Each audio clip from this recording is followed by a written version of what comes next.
Bienvenidos a este sillón bíblico, mi nombre es Abel de la Costa y hablaremos de las lecturas del domingo 22 del tiempo ordinario.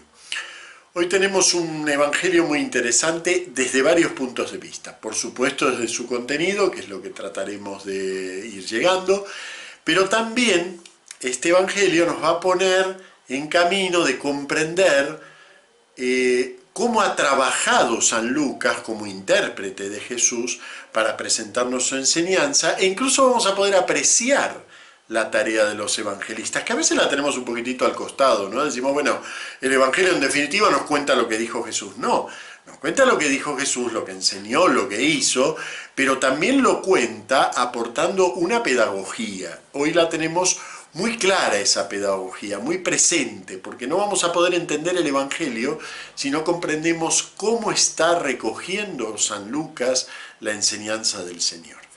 Y comencemos por el inicio del Evangelio. Nos dice que Jesús es invitado en una casa y cuando llega ve a todos los convidados que lo primero que hacían era un poco lo que hacemos todos, ¿no? Buscar a ver el mejor puesto.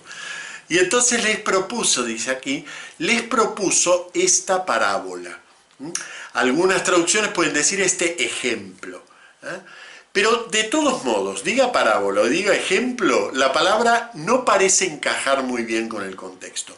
No parece encajar muy bien en lo que realmente va a explicar Jesús. Porque ¿qué hace Jesús? No propone aparentemente ninguna parábola ni ningún ejemplo.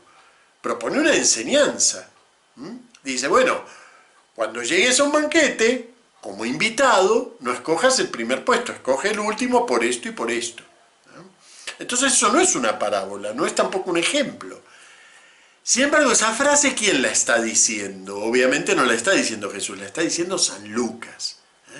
Entonces aquí hay una lectura que ha hecho San Lucas, una interpretación que él ha hecho y que nos dice, cuidado con esto, esto que no lo parece es una parábola. Entonces, ¿ven? Nosotros cuando leemos esto no es una parábola, pero resulta que San Lucas nos dice, sí, esto penetra un poquitito más porque esto es una parábola. Ese es el trabajo compositivo que ha hecho San Lucas. Bien, vamos a deshacer un poquito ese trabajo compositivo.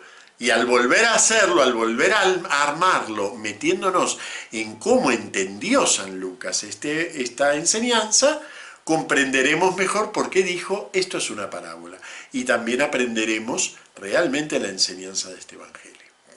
Bien, lo primero que notamos en el evangelio es que tiene dos partes. Y que están unidas un poco, para decirlo de alguna manera, exteriormente. No fluyen naturalmente una y la otra, sino que son como dos escenas vinculadas. ¿Por qué motivo? Vinculadas porque las dos hablan de banquete, las dos hablan de anfitriones e invitados, pero de una manera muy distinta. En el primer ejemplo nos habla desde el punto de vista del invitado. Ponte en el lugar último, así te ensalzan y vas al lugar más importante. Y en la segunda nos habla desde el punto de vista del anfitrión. Cuando brindes una fiesta, no invites a los que te pueden devolver, sino a los que no te pueden pagar, porque entonces recibirás tu paga en la resurrección de los justos. Entonces, el ambiente, la escena, es parecida, pero está hablando desde dos puntos de vista distintos. En los dos casos se trata de enseñanzas propias de un maestro de sabiduría. En la época era muy común, es decir, Jesús como maestro ambulante que enseñaba cierta forma de interpretar la ley, que enseñaba ciertos principios religiosos, que enseñaba como profeta, que enseñaba también a juzgar las realidades de la ley como profeta, también además enseñaba sabiduría. ¿Qué es esto de enseñar sabiduría? Bueno, hoy en cierto sentido podríamos decir son enseñanzas de vida cotidiana, enseñanzas de experiencia, ¿sí? En aquel momento a esto era lo que se llamaba propiamente sabiduría. Tenemos un lindo desarrollo en la primera lectura, que proviene precisamente del libro de la sabiduría. Las máximas de los sabios nos enseñaban la prudencia cotidiana, el saber estar en el mundo. Ese sería el contenido de la enseñanza de sabiduría. Y Jesús también enseña esto. En este caso, estas dos pequeñas enseñanzas de sabiduría cotidiana, fíjense que podrían no ser enseñanzas específicamente religiosas, sobre todo la primera, la segunda un poquitito más, pero la primera podría no ser una enseñanza específicamente religiosa, ¿no? Estas dos son propias de San Lucas, no están en los otros evangelios. Técnicamente los exégetas dicen que proviene de la fuente L. ¿Qué quiere decir la fuente L? Quiere decir que esto es una tradición de enseñanza de Jesús que recibe San Lucas, por eso lo llamamos la fuente L, pero que los otros evangelios la desconocieron, no recibieron esa misma tradición de enseñanza. Bueno, en este caso es de fuente L, quiere decir, no se la inventó San Lucas, no la compuso él. Por ejemplo, él sí compuso el primer versículo, cuando dice, les propuso esta parábola. Eso es composición de San Lucas. Pero el resto no es composición de San Lucas, lo recibió por tradición oral. Él recibió lo que Jesús enseñó. Y se interesó en estas dos enseñanzas de sabiduría. ¿Pero por qué se interesó? Porque San Lucas penetró en ellas y vio que había más que una sabiduría cotidiana. ¿Y cómo iluminó eso más que había? Ahí sí acudió a una enseñanza que aparece en los otros evangelios, un pequeño versículo, el número 11, que dice, el que se humilla será ensalzado y el que se ensalza será humillado. Esto lo tenemos prácticamente igual en San Mateo, y aunque no en la misma redacción, sí como enseñanza, como concepto, lo tenemos también en San Marcos. San Mateo, en el capítulo 23, nos enseña, en otro contexto, pero nos enseña la misma máxima de Jesús, el que se humilla será ensalzado, el que se ensalza será humillado. Y San Marcos, en el capítulo 10, nos enseña también este mismo contenido, sin ser la misma máxima, cuando nos dice, hay primeros que serán últimos y últimos que serán primeros. Entonces San Lucas, recibiendo por un lado una enseñanza común a la tradición de Jesús, esta máxima, y recibiendo por otro lado una enseñanza de sabiduría cotidiana de Jesús, penetra en ella y dice, no, pero es que esto no es solo una enseñanza de sabiduría cotidiana, esto también nos muestra algo que es constante en la enseñanza de Jesús, porque Jesús ¿para qué vino? ¿Qué proclama él? ¿A qué llamamos el reino de Dios? ¿A qué llamamos el cielo? ¿A qué llamamos aquello a lo que Jesús nos convoca? Precisamente a un banquete. Y Jesús usó toda su vida la imagen del banquete, que no es solamente una metáfora, porque si no, no nos hubiera dejado también el banquete eucarístico como presencia de él en la iglesia. Ven que el banquete, ya hemos hablado en algún sillón anterior de lo prandial en el mensaje de Jesús, ¿no? El banquete es una imagen absolutamente central en la predicación de Jesús. Y entonces San Lucas penetra en estos ejemplos que da Jesús y dice, no, pero estos no son solo ejemplos, son parábolas. Es decir, son una enseñanza que de fondo, aunque esté hablando de banquetes comunes, de banquetes profanos incluso, de fondo nos enseñan a banquetear desde el Espíritu de Jesús. Me toque asistir o me toque organizar. Y ahí nos damos cuenta que en realidad en la iglesia lo que hacemos y a lo que estamos llamados como creyentes es a hacer banquete. Nuestra presencia en el mundo es hacer banquete, convidar en ese banquete de Jesús. Ya sea que lo pensemos como convidar al banquete eucarístico, ya sea que pensemos cómo asistir al banquete eucarístico, o preparar el gran banquete del reino ya desde esta vida. Esa es nuestra función como cristianos, ¿sí? Y entonces, claro, ahí uno descubre que esto es una gran parábola que nos muestra con un ejemplo, que nos muestra con una imagen visual muy impactante. invitados entrando, agolpándose en el banquete para pillar el mejor sitio. Nos muestra también nuestras actitudes como creyentes frente al gran banquete del Señor, ¿no? Y entonces ahí uno también puede hacer un poquito de autocrítica eclesial y decir, nosotros como iglesia, ¿estamos realmente comportándonos como invitados al banquete del reino en el Espíritu de Jesús? Cuando preparamos nuestras misas, por ejemplo, ¿no? Lo hacemos en función de, a esta misa puede venir aquel que nunca va a misa y tiene que encontrarnos que para nosotros Él es importante y ese último sea primero.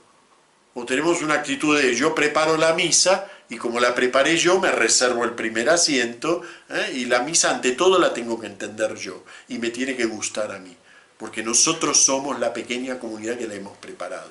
Y bueno, si viene alguien de afuera, que se acople. Ven que son dos actitudes muy distintas y están dentro de este banquetear, aprender a banquetear que nos quiere enseñar Jesús. Y lo otro también, ¿no? Es decir, el gran banquete que es la iglesia, ¿se lo ofrecemos al que nos puede pagar o al que no puede pagar? Por ejemplo, da realmente pena para los cristianos que vivimos en un continente como es Europa, ¿no? Da realmente pena pensar que Europa ha sido cristiana durante más de milenio y medio, y sin embargo hoy lo poco que queda, y los pocos cristianos que realmente se siguen llamando cristianos, ante el tema de los pobres que golpean a la puerta de Europa, son los cristianos los que más rechazan, porque sienten amenazada su cultura cristiana. No sé qué cultura cristiana pretenden conservar, si lo esencial de la cultura cristiana es esto. Invita al pobre, no al rico. Invita al que no te puede pagar, no al que puede pagar. Entonces, si quieren conservar la cultura cristiana, tienen que ser los primeros. Tenemos que ser los primeros, los cristianos, en abrir nuestro corazón. Y lo mismo en relación a la iglesia, ¿no?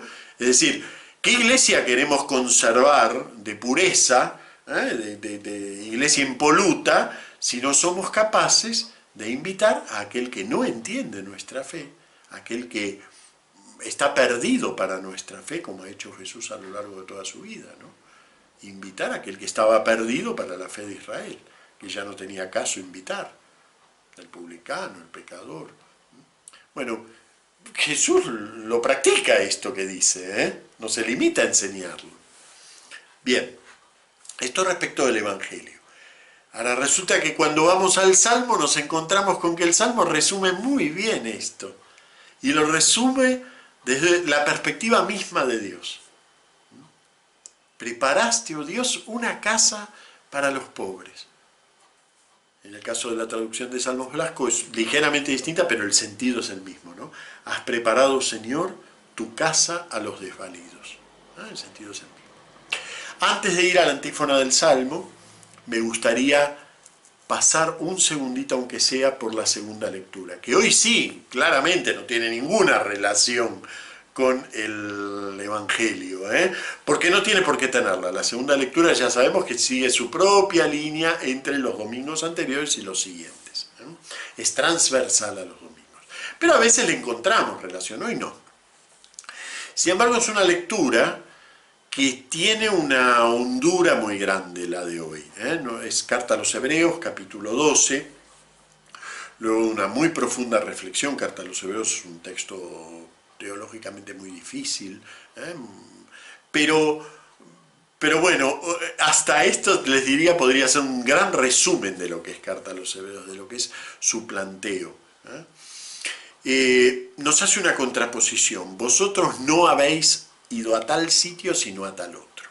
¿Cuál es tal sitio? Bueno, si miramos la religión natural, la religión que nos sale espontáneamente, no la religión que aprendemos de Jesús, sino la religiosidad natural. Podemos ir a los zulúes, podemos quedarnos en nuestros sentimientos religiosos espontáneos, no los que provienen de la fe cristiana, y nos encontramos con que siempre Dios es una figura Ay, que está allá, algo que se le tiene miedo, se le tiene temor. La religión del temor es muy natural para nosotros, porque es la religión natural del hombre. Tratar de ganarse a la divinidad, ¿sí? Tratar de hacerla propicia, que no me aplaste, además de que me dé cosas. Entonces esa es la religiosidad natural. Y nos dice Carta a los Hebreos, tomando, ¿qué cosa? Tomando una escena que es la manifestación de Dios en el Antiguo Testamento, en el desierto, cuando están los israelitas por recibir la ley de parte de Dios, viene precedido de una gran manifestación hecha de truenos, relámpagos en la montaña. ¿Y qué hacen ellos? Temen, tienen miedo, ¿ven? Esa manifestación de Dios estuvo en la línea de lo que ellos esperaban recibir, una religiosidad natural. Pero nos advierte Carta a los Hebreos algo que los cristianos debemos tener siempre muy presentes. Vosotros no habéis sido convocados a ese tipo de manifestación de Dios. No es el Dios que infunde miedo el que os llamó. Vosotros habéis sido convocados a la Jerusalén del cielo. Y aunque no tenga una estricta relación con las lecturas de hoy, diríamos al banquete celestial. Vosotros habéis sido invitados. ¿Invitados por quién? Por el gran anfitrión, que es nuestro mediador, Jesús. Y Él no nos invita a un banquete de temor, Él nos invita a otro tipo de banquete. A un banquete en donde priman la alegría, ¿sí?